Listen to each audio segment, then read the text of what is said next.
Everyone, welcome to NCRT History and Social Science. Today we will discuss Mahatma Gandhi and the national movement. In this video, we will discuss very important 3 mark questions with answer. This is the most important video in which we can discuss all the 3 mark questions of this chapter. So don't forget to like, comment, share and subscribe to my channel. These questions are very important and guaranteed 100% sure success in your competitive and other board examinations. So let's begin with the first question. Today's first question is, write a note on Gandhi Ji's speech in Banaras Hindu University or Gandhi Ji's speech in BHU opened a new era in Indian struggle for freedom. Comment. ठीक है, तो ये है पहला question जिसमें गांधी जी द्वारा बनारस हिंदू विश्वविद्यालय में दी गई जो स्पीच है उसके बारे में पूछा गया है कि किस तरह से ये स्पीच भारतीय राजनीति या भारतीय स्वतंत्रता संग्राम में एक नए युग की शुरुआत के बारे में बताती है। तो कैसे एक नया युग शुरू हुआ बीएचयू की स्पीच से, इसके बारे में बताना है, इसकी इंपॉर्टेंस के बारे में बताना है। बहुत इंपॉर्टेंट क्वेश्चन है ये, 3 मार्क्स में भी पूछा जा सकता है, 5 मार्क के 6 मार्क्स के क्वेश्चन में भी ये पूछा जा सकता है। तो आंसर है इसका, in February 1916 Gandhi ji had made his appearance in the first major public event at the opening of BHU. ठीक है, गांधी जी की भारत आने के साथ ही, दक्षिण अफ्रीका से 1915 में भारत आने के बाद से यह उनके द्वारा किसी भी तरह की गई पहली सार्वजनिक सभा थी जिसमें उन्होंने पार्टिसिपेट किया था। It was his first public appearance. ठीक है, तो ये सबसे इम्पोर्टेंट पॉइंट है इस बीएचयू से रिलेटेड कि ये उनका पहला सार्वजनिक उपस्थिति यहाँ पर देखने को मिलती है। फिर दूसरी चीज़, Gandhi ji was relatively unknown among all the non dignitaries. इस सभा में जितने भी लोग आए थे बीएचयू के इनॉग्रेशन फंक्शन में, उनमें गांधी जी जो थे उनको अधिकांश लोग नहीं जानते थे। ठीक है, या गांधी जी उन लोगों को नहीं जानते थे, दोनों चीज़ें थी। अधिकांश लोगों द्वारा गांधी जी को भी नहीं जाना जाता था। तो ये दोनों हैं फैक्ट हैं जो इसको महत्वपूर्ण बनाते हैं। Third, on his speech he projected the function as the most gorgeous show and had shown his concern about the huge gap between the millions of the poor and the richly bedecked noblemen present there. इस speech में, गांधी जी द्वारा यहाँ दी गई speech में, सबसे पहले तो वो इस शानदार उत्सव या इस प्रोग्राम की जो है वो तारीफ करते हैं, लेकिन साथ ही साथ इस बात की चिंता भी व्यक्त करते हैं। He is concern about the huge gap between the millions of the poor and the richly. तो यहाँ पर बहुत सारे भारत के जो अमीर वर्ग के लोग हैं इस बीएचयू के उद्घाटन समारोह में पहुँचते हैं, तो यहाँ उपस्थित अमीर हिंदुस्तानियों और वहाँ पर अनुपस्थित लाखों गरीब भारतीयों के बीच के गैप के बारे में गांधी जी चिंता व्यक्त करते हैं कि कहाँ तो हमारे देश में इतने अमीर लोग हैं जो इतने शानदार तरह से ये फंक्शन कर रहे हैं, और कहाँ हमारे देश में लाखों करोड़ों गरीब लोग हैं जिनको 2 वक्त का खाना भी नसीब नहीं होता है। He appeal the privileged invites that the salvation can only come with the support of the farmers and laboring mass। उन्होंने वहाँ उपस्थित अमीर वर्ग के लोगों से यह प्रार्थना की कि मुक्ति तभी प्राप्त हो सकती है जबकि हमें फार्मर्स और लेबरिंग मास का सहयोग प्राप्त होगा। देश की आज़ादी या देश को स्वतंत्रता जो है तभी प्राप्त कराई जा सकती है जब किसान और मजदूर वर्ग हमारे साथ होगा। He pointed out Indian nationalism as an allied phenomena and a creation of lawyers, doctors and landlords. उन्होंने भारतीय राष्ट्रवाद को जो है सिर्फ अमीर वर्ग से जुड़ा हुआ माना, और उन्होंने कहा कि ये जो राष्ट्रवाद है ये तो सिर्फ अमीरों, जिसमें स्पेशली लॉयर्स, डॉक्टर्स और बड़े बड़े जमींदार हैं, वही इसको अभिव्यक्त कर रहे हैं। He also appeal to bring the peasants and workers who were unrepresented in the audience.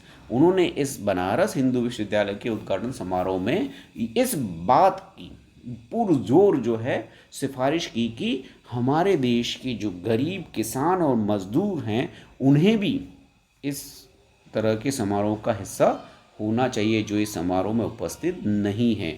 The speech open the new chapter in India struggle for freedom और इस भाषण के साथ ही भारतीय राजनीति में एक नए अध्याय की शुरुआत होती है। Soon he represented Lucknow Congress session in 1916 and then Champaran indigo farmers movement in 1917। और इसी के कुछ समय बाद ही गांधी जी लखनऊ कांग्रेस की जो अधिवेशन है उसमें भाग लेते हैं। उसके बाद 1917 के चंपारण में किसानों की नील विरोधी या नील की खेती के विरोध में किए गए आंदोलन का नेतृत्व करते दिखाई देते हैं। तो यहीं से हमें पता लग जाता है कि गांधी जी जो है वो किन लोगों की मांगों को लेकर आगे बढ़ने वाले हैं, किन लोगों के साथ जो है वो इस भारतीय राष्ट्रवाद को जन जन तक पहुंचाने वाले हैं। तो ये जो है इनकी स्पीच से झलकता है, उनके द्वारा बीएचयू में दिए गए इस भाषण से झलकता है। तो बहुत महत्वपूर्ण क्वेश्चन है, इसमें आपको पॉइंट वाइज आंसर लिखने हैं कि किन किन बातों को पूरे जोर के साथ गांधी जी द्वारा लिखा गया था।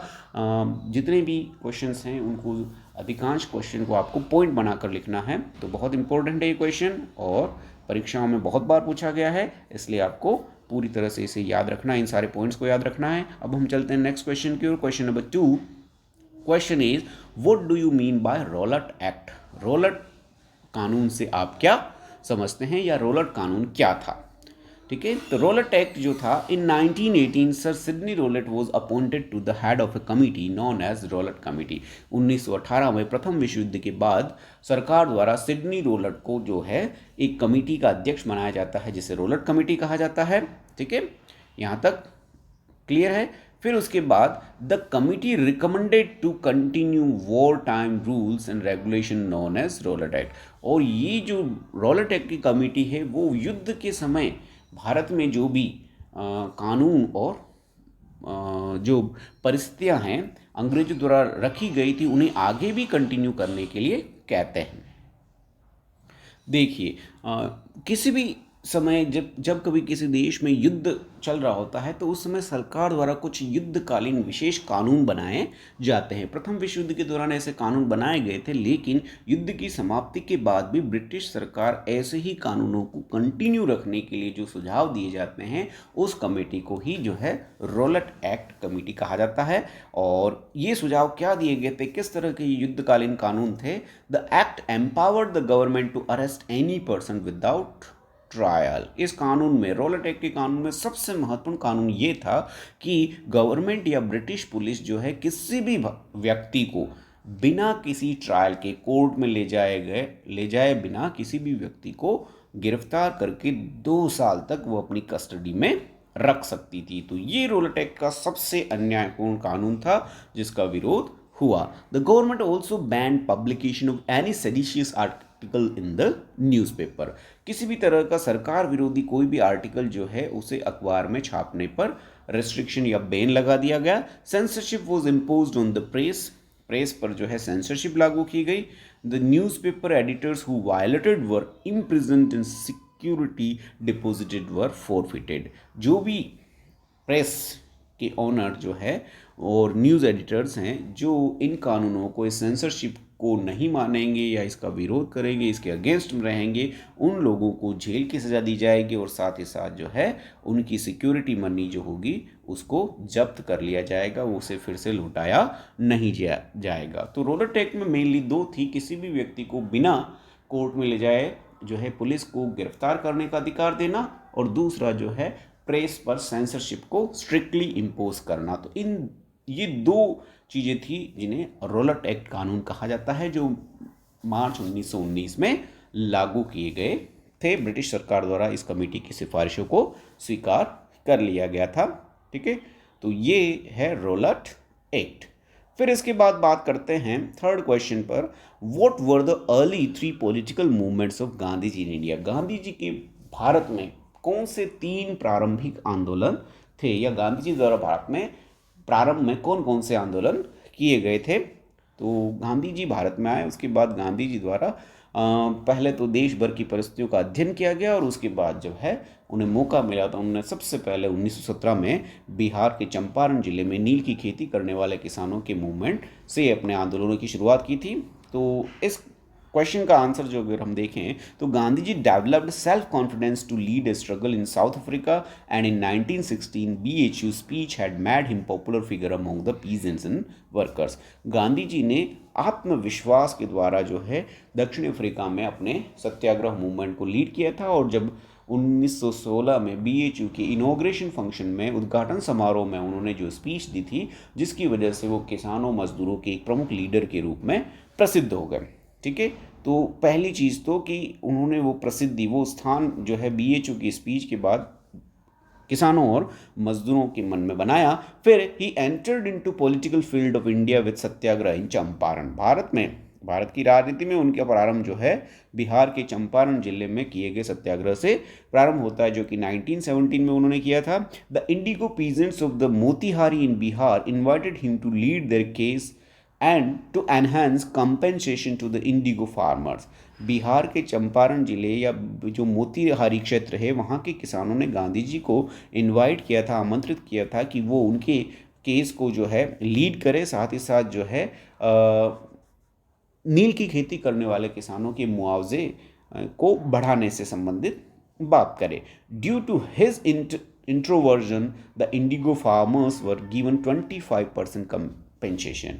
उनके इस कार्यक्रम में मध्यता या इस आंदोलन में मध्यस्थता की वजह से क्या है, किसानों को 25% अधिक मुआवजा प्रदान किया गया। Thus he emerge successful in his first struggle against operation India. और इस तरह से गांधी जी ने अपने पहले ही मूवमेंट में सफलता प्राप्त कर ली। In 1918 the textile mill workers invited him to lead their case to increase wages. 1918 में प्रथम विश्व युद्ध की समाप्ति के बाद भारतीय जो सूती कपड़ा मिल वर्कर्स थे अहमदाबाद के, उनके द्वारा जो है अपने जो वेजेस को बढ़ाने के लिए, अपने मेहनताने को बढ़ाने के लिए किए गए मूवमेंट को भी उन्हें लीड करने का मौका मिला। After a lot of struggle the workers got success and Gandhi ji fast into death resulted 35% increase of wages for the workers.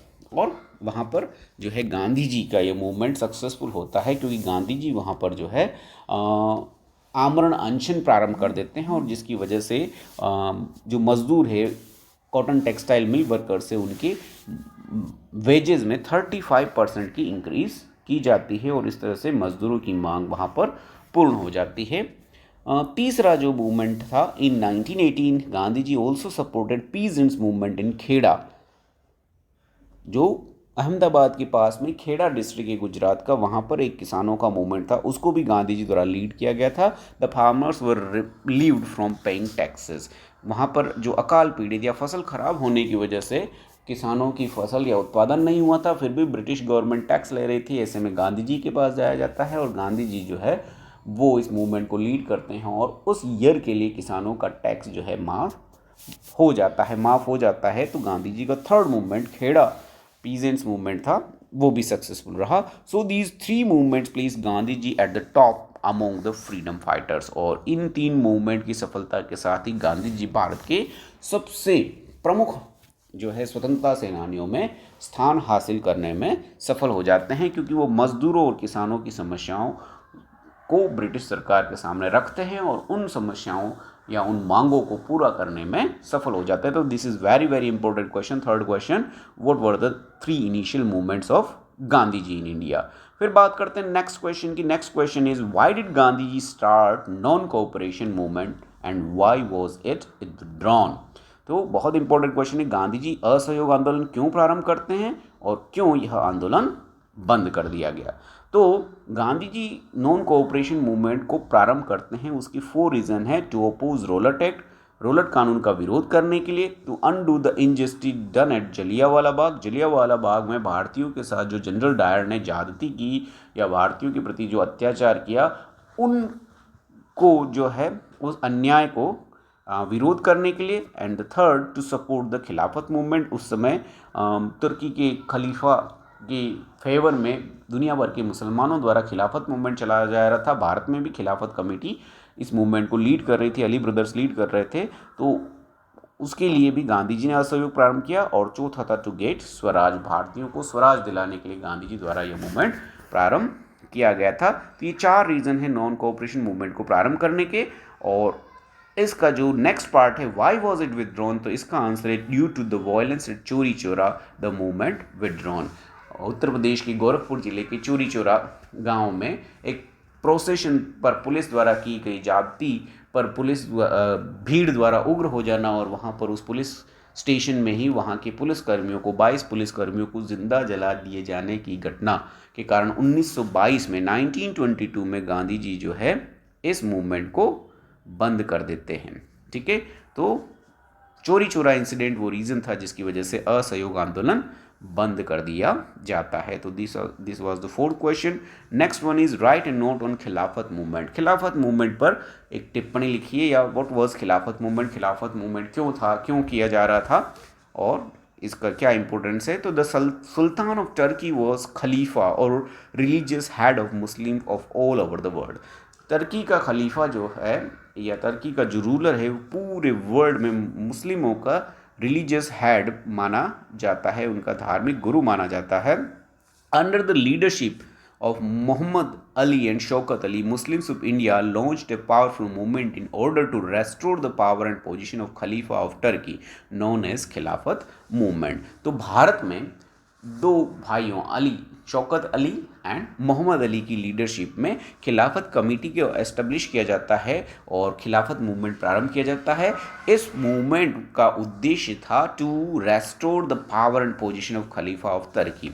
ठीक है, जिसमें खलीफा की शक्ति और पद और प्रतिष्ठा को पुनः जो है दिलवाना इसका मुख्य उद्देश्य था, क्योंकि प्रथम विश्व युद्ध के बाद की गई संधियों में टर्की के खलीफा को अपमानजनक संधि करने के लिए मजबूर होना पड़ा था। उसका बहुत बड़ा जो साम्राज्य था वो उससे ले लिया गया था, करोड़ों डॉलर का जुर्माना लगाया गया था। तो ऐसी स्थिति में जो है दुनिया भर के मुस्लिम्स खिलाफत मूवमेंट प्रारंभ करते हैं, भारत में भी ये प्रारंभ किया जाता है। दे had taken Khilafat cause as a mean to achieve pan Indian Muslim political solidarity in the anti British cause. और इस समय जो है मुस्लिम हैं इस खिलाफत मूवमेंट के द्वारा पूरे जो है भारतीय मुसलमानों को एक साथ जोड़ने की जो है वो ब्रिटिशर्स के अगेंस्ट एक कोशिश करते हैं और इसमें जुड़ते भी हैं। Gandhi ji viewed Khilafat movement as a golden opportunity for bringing Muslims and Hindu together to the national front. और गांधी जी इस समय ये देखते हैं कि ब्रिटिशर्स के सामने मुस्लिम एक आंदोलन चला रहे हैं, तो ये हिंदू मुस्लिम एकता को बढ़ाने का एक बहुत अच्छा अवसर है कि यदि कांग्रेस भी इस खिलाफत मूवमेंट में सपोर्ट कर दे तो ऐसे में मुस्लिम्स और हिंदू मिलकर जो है ब्रिटिशर्स का विरोध करेंगे और ये हमारे देश की एकता के साथ साथ ही देश के इस राष्ट्रीय आंदोलन को आगे बढ़ाने में भी महत्वपूर्ण भूमिका निभा सकता है। So he suggested the Khilafat committee to follow non violence and non cooperation. ठीक है, और उन्होंने खिलाफत कमेटी को सजेस्ट किया कि वो भी नॉन कोऑपरेशन और जो असहयोग आंदोलन चल रहा है उसमें कांग्रेस का सहयोग करें और दोनों मिलकर जो है ब्रिटिश का विरोध करें। तो ये था खिलाफत मूवमेंट। ठीक है, फिर इसके बाद नेक्स्ट क्वेश्चन आता है, why was Simon commission appointed, why did the Indian boycott Simon commission. बहुत इंपॉर्टेंट क्वेश्चन है कि साइमन कमीशन जो है उसकी नियुक्ति क्यों की गई और भारतीयों ने साइमन कमीशन का विरोध क्यों किया। Simon commission was appointed in order to find out the success story of 1919 Indian council act.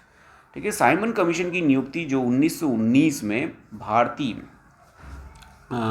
कानून जो मॉन्टेग्यू चेम्सफोर्ड सुधार जिन्हें कहा जाता है 1919 की, उनकी सफलता का आकलन करने के लिए और नए कानूनों के सुझाव के लिए भेजी गई थी कि वो स्थिति देखे भारत की कि 1919 में बनाए गए कानून किस तरह प्रभावी हैं और कौन से कानून इसमें परिवर्तित करने की जरूरत है, कौन से नए कानून जो है इसमें बनाए जा सकते हैं। To suggest measures to enhance the relationship between British and British India.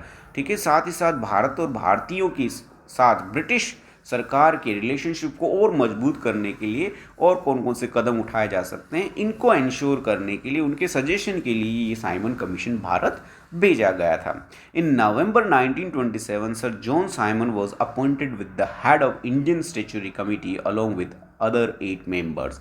1927 में सर जॉन साइमन को जो है इस कमिटी का, साइमन कमीशन का अध्यक्ष बनाया गया था और उनके साथ 8 मेंबर्स और थे। But unfortunately not a single Indian was admitted in the committee. लेकिन इस साइमन कमीशन के अंदर एक भी भारतीय को नियुक्त नहीं किया गया था। So the Indians suspected the efficiency of the committee and decided to oppose the commission. इसलिए भारतीयों को इस साइमन कमीशन की कार्यकुशलता में कमी लग रही थी कि वो पूरी तरह से अपने उद्देश्यों को पूरा नहीं कर पाएगा, और इस वजह से कि एक भी भारतीय को इसमें नियुक्त नहीं किया गया था, इसलिए इसका विरोध करने का निश्चय किया गया। From his arrival in February 1928, wherever Simon Commission visited was opposed by the Indians, showing black flags and the slogan Simon go back।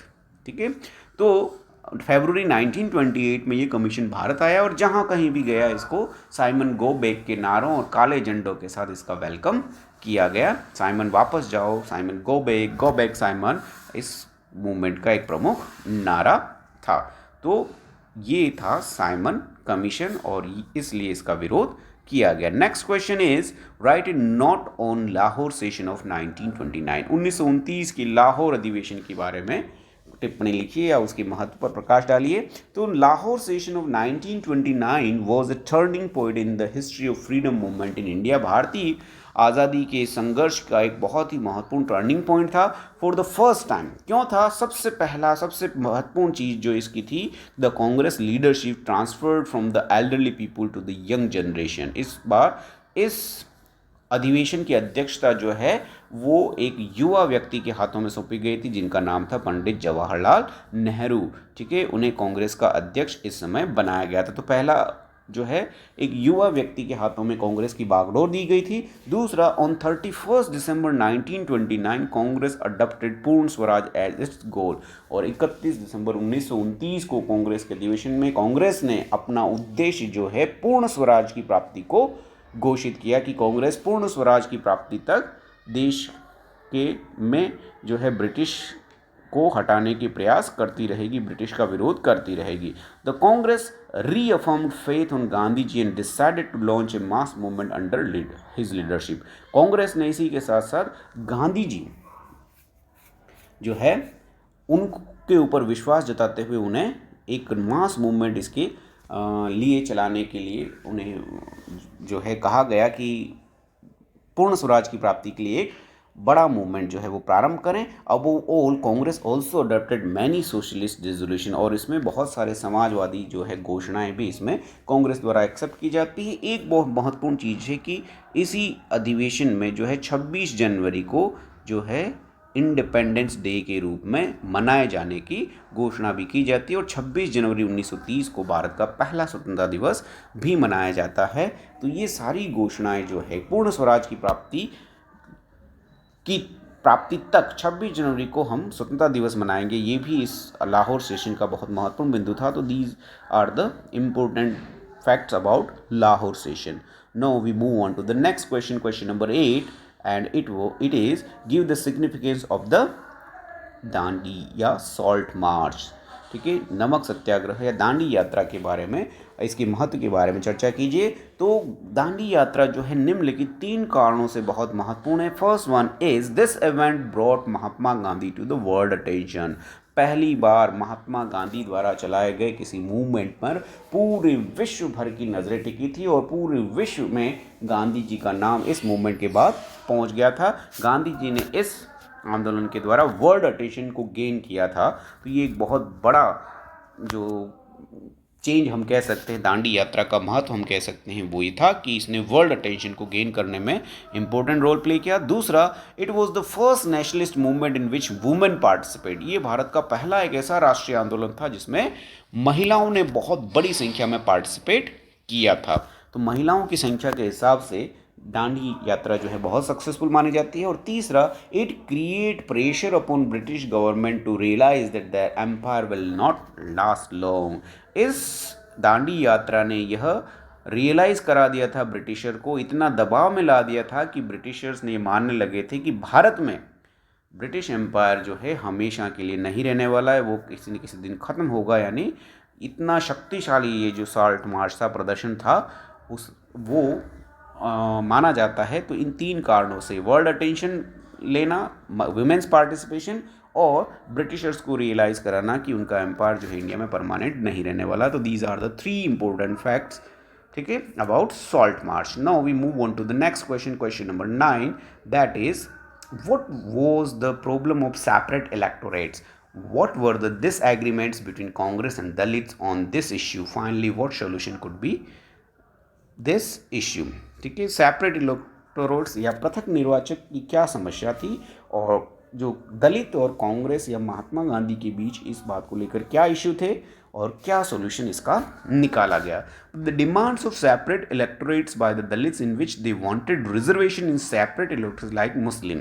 तो ये जो पृथक निर्वाचन मंडल जो है या निर्वाचन की व्यवस्था वो थी जिसमें दलित भी मुसलमानों की तरह अपने लिए अलग से आरक्षित सीट चाह रहे थे. विधानसभा के विधान परिषदों के चुनाव में अपने लिए अलग से दलित जाति के लिए अलग से सीटें जो है वो चाह रहे थे. उसे ही पृथक निर्वाचन कहा जाता है. इन 1931 in the second round table conference Dalit leader doctor B.R. Ambedkar said Congress doesn't represent the Dalits. 1931 के द्वितीय जो राउंड टेबल कॉन्फ्रेंस गोल में सम्मेलन था उसमें डॉक्टर अम्बेडकर ने इस बात को बड़ी प्रमुखता से रखा कि जो कांग्रेस है वो दलितों को रिप्रेजेंट नहीं करती, दलित का जो रिप्रेजेंटेशन है कांग्रेस में नहीं है, इसलिए उन्हें अलग से जो है सेपरेट इलेक्टोरेट्स या पृथक निर्वाचन की आवश्यकता है. He said Dalits are socially and economically backward. ठीक है, दलित जो है सामाजिक और आर्थिक रूप से जो है पिछड़ा वर्ग है. By separate electorates they can put demands of their rights. और अगर उन्हें पृथक निर्वाचन मिल जाता है तो वे भी अपनी समस्याएं जो है वो भी अपने अधिकार जो है वो आगे डिमांड्स जो है आगे रख सकते हैं. Gandhi ji oppose the separate electorates. Gandhi ji ने ये जो पृथक निर्वाचन दलितों के लिए मांगा गया था उसका विरोध करते हैं. और finally Congress give separate electorates to Dalits within the Congress. और 1934 की जो पूना पैक्ट था जिसमें अंबेडकर और गांधी जी ने इस समस्या को सुलझाने के लिए ये किया था और उसके अंतर्गत कांग्रेस जो है अपनी सीटों में से ही कुछ सीटें दलितों के लिए रिजर्व कर देती है और इस तरह से दलितों के सेपरेट इलेक्टोरेट्स की डिमांड को पूरा कर देती है और दलितों को जो है हिंदू रिलीजन से अलग करने के जो एफर्ट्स या जो कोशिशें की जा रही थी उसको वो एक तरह से समाप्त कर देते हैं. तो ये पूना पैक्ट था जो सेपरेट इलेक्टोरेट की समस्या को सुलझाने के लिए किया गया था. तो ये है सेपरेट इलेक्टोरेट्स की समस्या. अब next question, question number 10, wherever Gandhi ji went rumours spread of his miraculous power, explain with example. जहाँ कहीं भी गांधी जी जाते थे उनकी शक्तियों के बारे में, उनकी जो है शक्तियों के बारे में बहुत सारी अफवाहें फैल रही थी. तो वो क्या थी, उदाहरण सहित बताइए. तो गांधी जी की शक्तियों के बारे में जो अफवाहें फैल रही थी तो सबसे महत्वपूर्ण थी कि उनका जो ब्रह्मचारी की तरह एक सादगीपूर्ण जीवन था जिसमें वो साधारण कपड़े पहनते थे. तो ये बताते थे कि एक साधारण कपड़ों में रहने वाले व्यक्ति की शक्ति को बता रहे थे. यूज़ ऑफ धोती एंड चरखा, वो जो है सामान्य धोती पहनते थे और चरखे का यूज़ करते थे. Use of Hindi for communication made Gandhi ji very popular. वो सामान्य हिंदी भाषा में जो बात करते थे या मातृभाषा में लोगों से बात करते थे उसने गांधी जी को बहुत पॉपुलर करा दिया था. Wherever he went rumour spread of his miraculous power. जहाँ कहीं भी जाते थे गांधी जी की शक्तियों के बारे में अफवाहें जाती थी. अब क्या था उनके बारे में अफवाहें क्या थी कि he was send by kings to redress the grievances of the farmer. उनको इंग्लैंड के राजा द्वारा भेजा गया है कि वो जो है भारतीय किसानों की समस्याओं को जो है सुने, उनके दुखों को, उनकी समस्याओं को दूर करे. दूसरा, he had power to overrule all local official. जितने भी स्थानीय अधिकारी हैं उनकी शक्तियों को जो है ऊपर अधिकार गांधी जी को मिला हुआ है, वो किसी को भी ओवर रूल कर सकते हैं. गांधी जी वो सुपीरियर टू द ब्रिटिश. यहाँ तक कि गांधी जी अंग्रेजों से भी ज़्यादा पावरफुल है, इसके बारे में अफवाहें थी. और ये सब अफवाहों के साथ साथ गांधी जी द्वारा जो है अनटचेबिलिटी को लेकर जो प्रयास किए गए थे, इन सभी कारणों से गांधी जी को एक सुपर ह्यूमन की तरह लोग देख रहे थे और जो है उनकी कहने पर राष्ट्रीय आंदोलन में पार्टिसिपेट कर रहे थे या उनके प्रति बहुत श्रद्धा विश्वास रख रहे थे, उन्हें महात्मा जी के रूप में मान रहे थे. तो ये है मिरेकुलस पावर से related question. Question number 11, explain the sources from which we can reconstruct the political career of Mahatma Gandhi and the history of national movement of India. उन सारे स्रोतों की पहचान कीजिए जिसके द्वारा हम गांधी जी के राजनीतिक कैरियर के बारे में जान सकते हैं, साथ ही साथ राष्ट्रीय मूवमेंट के बारे में भी जान सकते हैं. तो ये सोर्सेज के ऊपर क्वेश्चन बहुत इंपॉर्टेंट है, जिसमें सभी तरह की जीवनियाँ और आत्मकथाएं हैं जो हमारे पास सोर्सेज हैं, जिसमें महात्मा गांधी की माई एक्सपेरिमेंट विद ट्रूथ है, नेहरू जी की आत्मकथाएं हैं। ये सारी जो है बहुत इंपॉर्टेंट है। दूसरा, कंटेम्प्रेरी न्यूज़पेपर, उस समय न्यूज़पेपर पब्लिकेशन शुरू हो गया था, तो उस समय के समाचार पत्र जो हैं ब्रिटिश मूवमेंट के, ब्रिटिश पीरियड की जानकारी हमें देते हैं। Third, official and public record, जो भी सरकारी पुलिस रिकॉर्ड्स हैं, उन सब से हमें जो है इस पीरियड के बारे में बहुत सारे इन्फॉर्मेशन मिलती है। फिर पब्लिक स्पीचेस जो गांधी जी द्वारा, नेहरू जी द्वारा, जितने भी बड़े बड़े लीडर्स कांग्रेस के और दूसरी पार्टियों के थे, फ्रीडम फाइटर्स थे, उनकी पब्लिक स्पीचेस हैं, वो भी हमारे, उनकी रिकॉर्डिंग्स हमारे साथ एक बड़ा सोर्स है। फिर प्राइवेट लेटर्स, जो नेहरू जी के बंच ऑफ लेटर्स हैं, वो हमारे पास सोर्स है। गांधी जी द्वारा वो विभिन्न लीडर्स को जो लेटर्स लिखे गए, जिसमें हिटलर को था, राजेंद्र प्रसाद जी को है, नेहरू जी को, सरदार पटेल को, इन सभी को लिखे गए जो लेटर्स हैं, प्राइवेट लेटर्स, ये भी हमारे पास बहुत इंपॉर्टेंट सोर्स हैं। तो कथाएं, आत्मकथाएं, जीवनियाँ, newspapers, official and police records हैं, पब्लिक स्पीचेज हैं, प्राइवेट लेटर्स हैं, these are the various sources from which we can reconstruct the political career of Mahatma Gandhi and the history of national movement in India. ठीक है। इसके बाद next question आता है, what was Gandhi Irwin pact of 1931, 1931 का Gandhi Irwin समझौता क्या था? तो during civil disobedience it was signed on 5 मार्च 1931, 1931 में 5 मार्च 1931 को सविनय अवज्ञा आंदोलन के दौरान ये जो गांधी इरविन समझौता हुआ था, उसकी सफलता की वजह से इरविन ने गांधी जी को समझौते के लिए बुलाया था। और इस गांधी इरविन समझौते में 3 मुख्य शर्तें थी। पहली थी, Gandhi ji postpone civil disobedience movement, उन्होंने सविनय अवज्ञा आंदोलन समाप्त करने की जो है घोषणा की। दूसरा, इसमें इरविन ने जितने भी पॉलिटिकल प्रिजनर्स थे उनको रिलीज करने का वादा किया था। और तीसरा, Gandhi ji agree to attend second round table conference to be held in London, और गांधी जी ने लंदन में होने वाले द्वितीय गोलमेज सम्मेलन में भाग लेने का वचन दिया था। तो ये 3 प्रमुख शर्तें थी जिसको गांधी इरविन पैक्ट कहा जाता है, जो सविनय अवज्ञा आंदोलन के दौरान किया गया था। ठीक है। इसी के साथ ये वीडियो, ये सारे इंपॉर्टेंट 3 मार्क के क्वेश्चन इस चैप्टर के यहीं कंप्लीट होते हैं। Thank you for watching my video. Don't forget to like, comment, share and subscribe to my channel subscribe करना बिल्कुल मत भूलिएगा। देखिए व्यूज़ और ज़्यादा से ज़्यादा इन क्वेश्चंस के जो भी पॉइंट्स हैं उनको लिखिए, याद कीजिए, ये जरूर आपको परीक्षा में सफलताएं दिलाएंगे। All the best to all of you, have a nice day.